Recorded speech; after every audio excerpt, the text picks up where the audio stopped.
Good evening students. स्वागत है आप सभी का हमारे यूट्यूब चैनल पर जिसका नाम है Saurabh classes for history.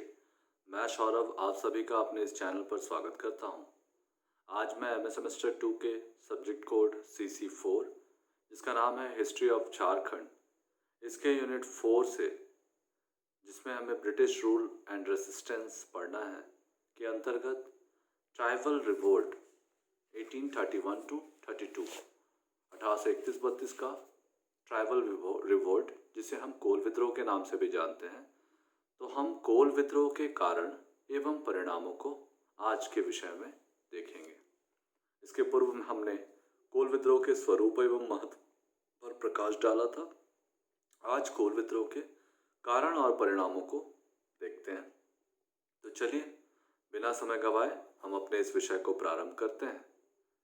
Jharkhand के आधुनिक इतिहास में कोल विद्रोह एक महत्वपूर्ण विद्रोह था। इस विद्रोह का प्रारंभ 1831-32 में छोटा नागपुर क्षेत्र में निवास करने वाली मुंडा जनजाति द्वारा प्रारंभ किया गया था, जिसे आगे चलकर हो जनजातियों का भी भरपूर सहयोग प्राप्त हुआ। इस विद्रोह के कई कारक थे, लेकिन मूल रूप से यह विद्रोह अंग्रेजी नीतियों एवं भूमि संबंधी असंतोष के कारण प्रारंभ हुआ था।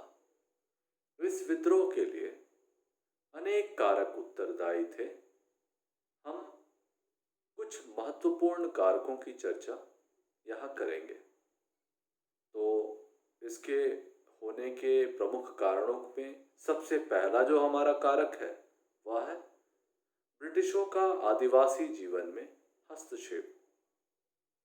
वैसे तो इस विद्रोह के कई कारक थे जिसने इसकी पृष्ठभूमि का निर्माण किया, लेकिन ब्रिटिश शासन की स्थापना एवं इसके पश्चात उनके द्वारा आदिवासी जीवन में हस्तक्षेप मुख्य कारक था। दरअसल झारखंड प्रदेश प्राचीन समय से ही स्वतंत्र रहा है।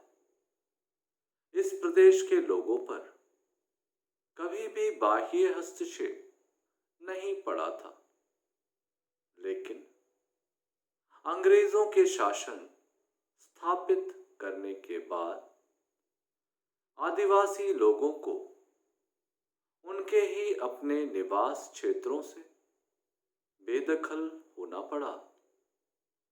अंग्रेजों ने वन्य संपदाओं एवं संसाधनों पर कानूनों द्वारा हस्तक्षेप किया और आदिवासियों को इनके इस्तेमाल पर पाबंदी लगा दी।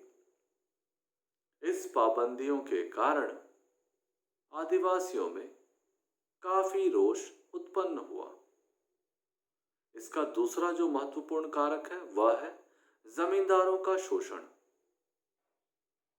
इस विद्रोह का दूसरा महत्वपूर्ण कारक जमींदार वर्ग का शोषण था। दरअसल जमींदार वर्ग सीमा लांघकर शोषण कर रहे थे और इन भोले भाले आदिवासियों का जमकर शोषण हो रहा था। जमींदारों का शोषण अपने चरमोत्कर्ष पर पहुंच चुका था। वे लोग अंग्रेजों से एक निश्चित राशि पर वनों का पट्टा हासिल करते थे।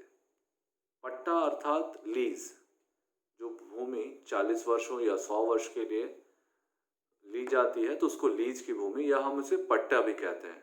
तो वही जमींदार क्या करते थे कि ब्रिटिशों से लीज पर जमीन हासिल करते थे और उस लीज की जमीन पर वे तरह तरह के करों को लगाते थे। इन करों के बोझ से आदिवासियों पर करों का बोझ निरंतर बढ़ता चला गया। वे निरंतर जमींदारों द्वारा शोषित होते रहे। इस कारण इन भोले भाले आदिवासियों में जमींदारों एवं उनके संरक्षक ब्रिटिशों के खिलाफ भयंकर असंतोष फैलने लगा। इस विद्रोह का तीसरा महत्वपूर्ण कारक नई मुद्रा प्रणाली का प्रचलन था।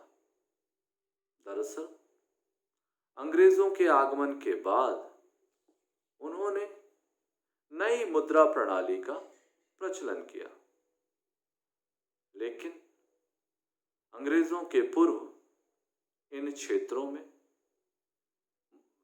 मूलतया हम पाते हैं कि वस्तु विनिमय अर्थात समान से समान का आदान प्रदान, यानी कोई वस्तु को किसी वस्तु से बदल लेना अर्थात वस्तु विनिमय पद्धति का प्रचलन था। और इसके कारण आदिवासी किसी भी वस्तु का विनिमय आदान प्रदान के माध्यम से करते थे।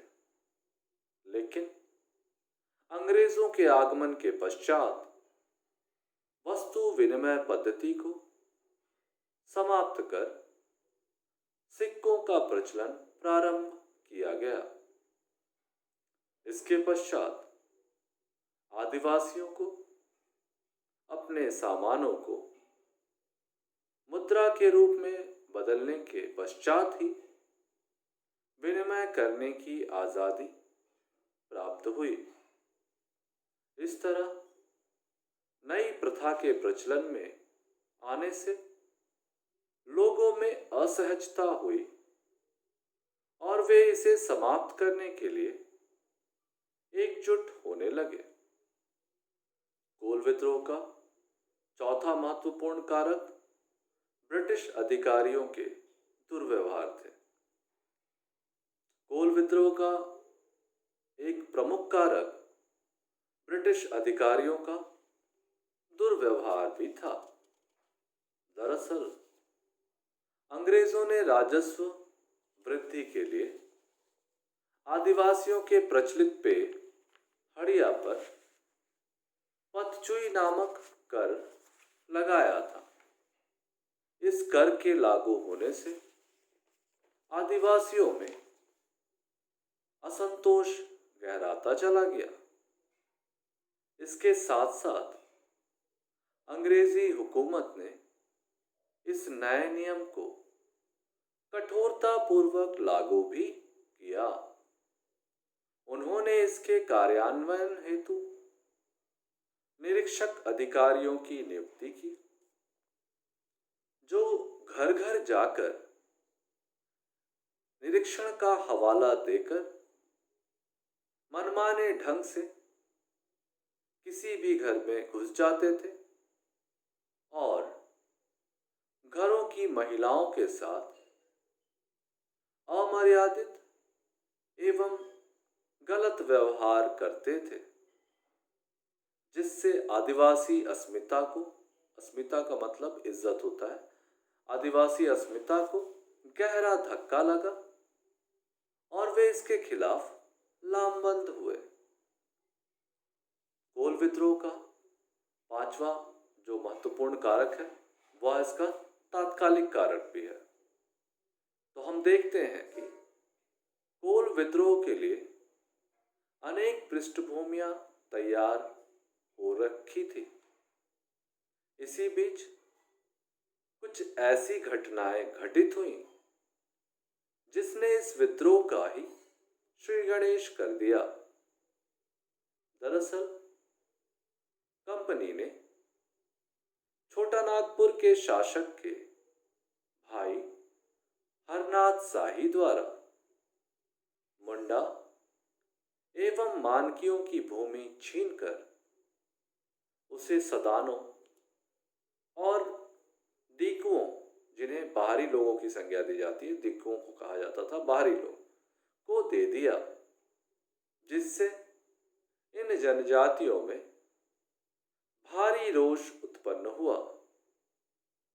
इसी बीच अंग्रेजों द्वारा नियुक्त निरीक्षकों द्वारा बिंद राय और सिंध राय मानकी की बहनों के साथ बलात्कार की घटना घटित हुई। इस घटना के साथ साथ बंदगांव के सुरगा मुंडा की बीवी के साथ भी अपहरण एवं बलात्कार की घटना घटित हुई।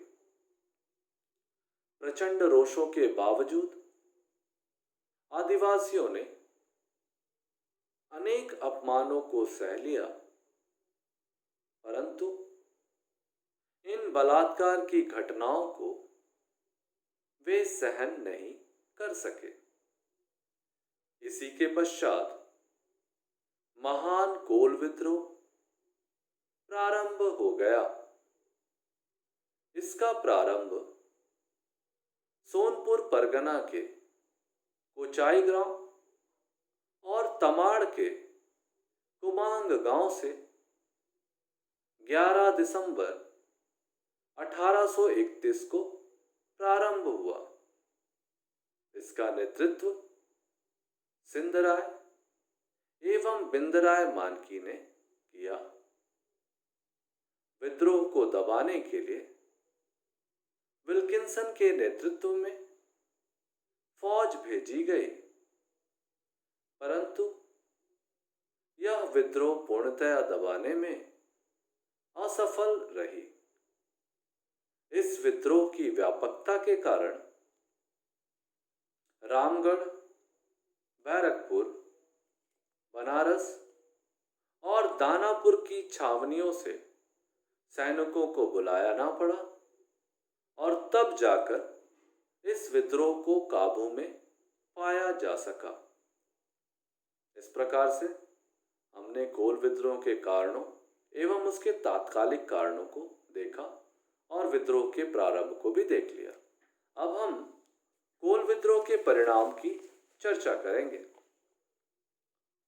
धीरे धीरे कोल विद्रोह संपूर्ण झारखंड प्रदेश में अपना व्यापक विस्तार करता चला गया। केवल हजारीबाग क्षेत्र इससे मुक्त रहा। विद्रोह की व्यापकता के कारण बाहर से सेना बुलानी पड़ी थी। इसके बाद शुरू हुआ वीर आदिवासी एवं सशस्त्र सेना के बीच सीधा युद्ध। इसके पश्चात कई संख्या में विद्रोहियों को वीरगति को प्राप्त होना पड़ा। सरकार ने इस विद्रोह को दमन में पाशविकता की सारी सीमा तोड़ दी। अंततः विद्रोह का दमन कर दिया गया। इसके बाद अंग्रेजों ने एक नए प्रांत दक्षिण पश्चिम सीमा एजेंसी का गठन किया। अंग्रेजों ने सख्त अफसरों का तबादला कर दिया और उनके स्थान पर उदार अफसरों को नियुक्त किया गया। आगे चलकर कंपनी ने मानकी मुंडा पद्धति को वित्तीय एवं न्यायिक अधिकार भी प्रदान किए। सरकार द्वारा उदार रवैया अपनाते हुए छोटा नागपुर की शासन व्यवस्था में परिवर्तन लाने के उद्देश्य से उत्पीड़ित लोगों से प्रस्ताव मांगे गए ताकि अपेक्षित संशोधन किया जा सके। प्रस्तावों पर विचार करने के बाद संयुक्त आयुक्तों ने अपने विचार दिए कि छोटा नागपुर खास, पलामू तथा राजमहल क्षेत्रों में बंगाल के सामान्य कानून ना लागू किए जाए। दरअसल उस समय बंगाल, बिहार, उड़ीसा और झारखंड एकीकृत प्रांत हुआ करता था और झारखंड के इन क्षेत्रों अर्थात छोटा नागपुर खास, पलामू और राजमहल के क्षेत्रों में बंगाल के कानून लागू थे। इसीलिए इन अफसरों ने और अधिकारियों ने यह सलाह दी कि इस जनजातीय बाहुल्य क्षेत्र में बंगाल में जो प्रचलित सामान्य कानून है वो लागू ना किया जाए। गवर्नर जनरल के सदस्यों ने इसका समर्थन किया। फलस्वरूप रामगढ़ जिला से सामान्य नियम वापस ले लिए गए। अब इसे एक नॉन रेगुलेशन प्रांत घोषित किया गया, जिसका नाम साउथ वेस्ट फ्रंटियर एजेंसी अर्थात दक्षिण पश्चिम सीमा एजेंसी घोषित किया गया। इस नए प्रशासनिक क्षेत्र के लिए गवर्नर जनरल के प्रथम एजेंट के रूप में कप्तान विल्किंसन की नियुक्ति की गई। इस प्रकार हमने कोल विद्रोह के कारण एवं परिणाम देखे।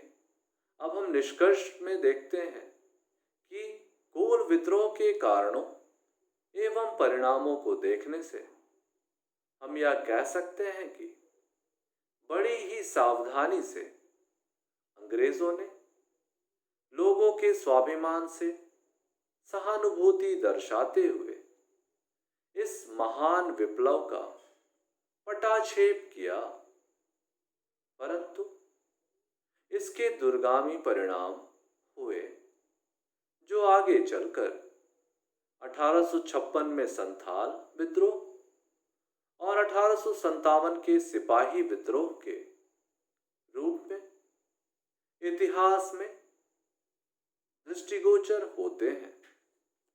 तो इस प्रकार से हम अपने इस विषय को यहाँ समाप्त करेंगे। हम उम्मीद करते हैं कि कोल विद्रोह के कारण एवं परिणाम आपको बड़ी अच्छी तरीके से समझ में आ गए होंगे। अब इससे संबंधित प्रश्न पूछे जाने पर आप उसको डिफ्रेंशिएट कर पाएंगे। अर्थात मेरे कहने का तात्पर्य यह है कि कोल विद्रोह के कारण एवं परिणाम या कोल विद्रोह के स्वरूप एवं महत्व, इन दोनों से संबंधित प्रश्न आने पर दोनों का अलग अलग उत्तर आपको देना है। बस आपको ध्यान रखना है कि आपसे क्या पूछा जा रहा है और उसी के आधार पर आप अपने प्रश्नों का उत्तर देंगे। तो हम आज अपने इस विषय को यहाँ समाप्त करेंगे और एक नए विषय के साथ कल आपके साथ फिर से हाजिर होंगे। तब तक के लिए धन्यवाद।